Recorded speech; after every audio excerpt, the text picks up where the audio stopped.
अमृत तिवारी, जो आपने देखा है और जो आपने समझा है और इस आंदोलन का जो निचोड़ है, भारत में पहली बार ऐसा हुआ है। आपके शब्दों में मुझे बताइए कि भविष्य की राजनीति, युवाओं का आंदोलन, युवाओं का आक्रोश और जेनजी की जिद, मेरे शब्द पर गौर फरमाइएगा मिस्टर अमृत तिवारी, जेनजी की जिद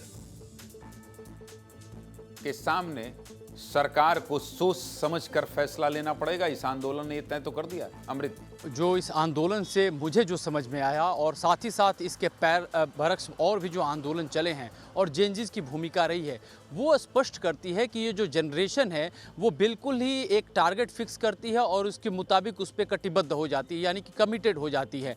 आप जो है 2022 में श्रीलंका में आंदोलन हुआ, जेनजीज ने किए, श्रीलंका फतह किया, अपने आंदोलन को फतह किया। बांग्लादेश में 2024 में किया, बांग्लादेश में फतह किया। नेपाल में 2026 में किया, नेपाल को फतह किया।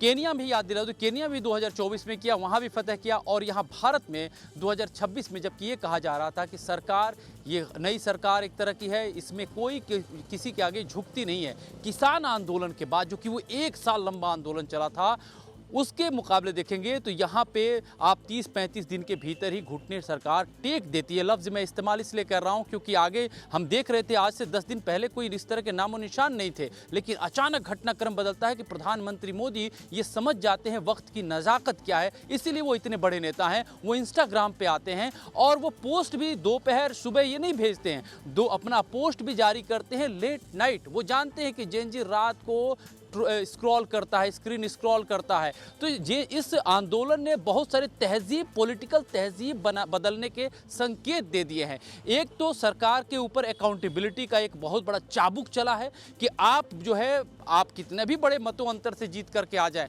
कितना भी बड़े अजेय हो जाए, आपको ये लगेगा कि विपक्ष इस देश में कुछ नहीं है, लेकिन यहाँ पे युवा है, वो सड़कों पे उतरने के लिए मादा रखता है।